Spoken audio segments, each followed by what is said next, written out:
Hello, 20 and 2021 graduates from the Engineering Master's Program at the Pratt School of Engineering at Duke University.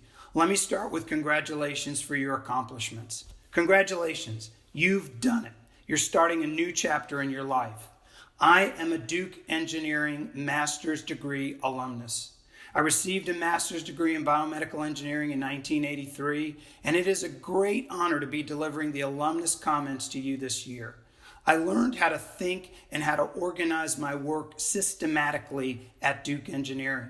I also decided that I was going to apply what I had learned in engineering to pursue a career in medicine. I never would have imagined or predicted the path from graduating to Duke with a master's degree in biomedical engineering to getting a medical degree to where I am now. In medical school, I became intrigued with the idea of scaling up individual clinical care to population health involvement and disease prevention. In other words, could I take what I was learning about taking care of a person one at a time and turn that into providing care or helping to improve the health of a whole population of people? That interest was further enhanced during my family medicine residency, where I could not help but think that there had to be population level approaches to complement the clinical care that I was delivering to my patients one at a time with type 2 diabetes. I attained a master's degree in public health following my residency and studied the use of a home-viewed telenovela series, that's a Spanish language soap opera series, to teach type 2 diabetes basic science and management. And in my career, this kind of crazy career, at least in my own opinion, that I've had, I got to practice family medicine for a decade, taking care of patients. There still is nothing that is so viscerally gratifying. I got to serve as the local health officer in Austin, Travis County, Texas, where among so many of the interesting things I got to do, I had to warn people who had attended a music festival that if they had been anywhere near what appeared to be a dead bat at a particular spot on a particular day during that festival, they should be very careful and contact the public health authorities in their community for further guidance. I got to serve as the state health officer of Texas, where, among other things, I oversaw the 2005 response to Hurricane Katrina, which in this state was resulted in 500,000 Louisianans coming to visit Texas, many of them not leaving and figuring out how to accommodate them and their needs. I served as the director of a health policy institute. I got to serve as the chief medical officer for a large Texas-based health insurance company who was our insurer when I was the state health officer, and with whom I partnered to create a wellness program that I've come to learn resulted in a state law that allows all agencies to do what we had done in our partnership. And now I'm with the American Heart Association for 8 years, where among lots of interesting things, I am overseeing a $32 million blood pressure control initiative to be conducted in 350 federally funded health centers that serve millions of patients in the United States, whose linchpin is delivering what we call self-measured blood pressure devices so that individuals can measure and monitor their blood pressure at home using Bluetooth-enabled devices. That is biomedical engineering, so it's come full circle, and here I am.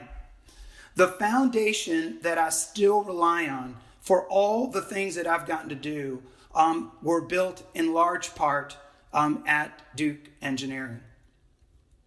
I want to share 4 quotes with you today to do what you do in these kinds of talks. First, chance favors the prepared mind, Louis Pasteur.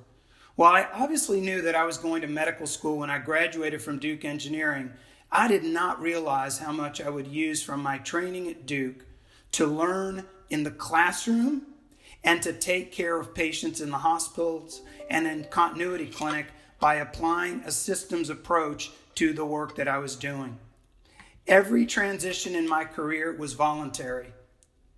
Intellectual curiosity and the desire to learn in each job Position me to seize new opportunities when chance put those new opportunities in front of me.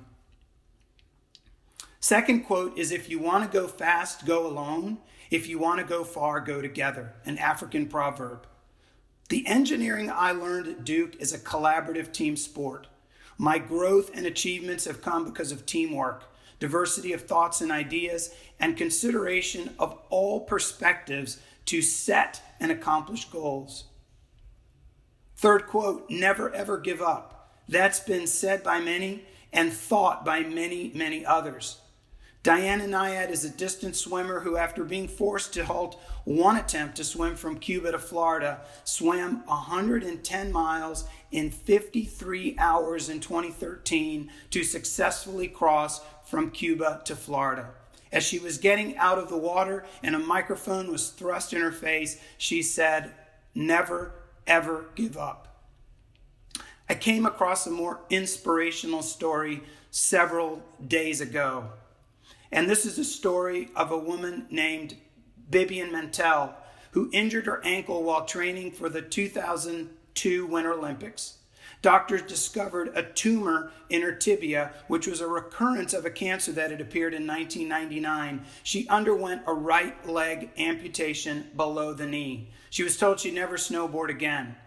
But 7 months after surgery, she won a gold medal at the Dutch Para-Snowboarding Championships. She continued competing in para-snowboarding even as cancer recurred in her lungs in 2004, and she underwent 5 operations to remove cancer in her lungs. In 2014, she successfully lobbied to add snowboarding to the 2014 Winter Paralympics, carried the Dutch flag in the opening ceremony, and won a gold medal.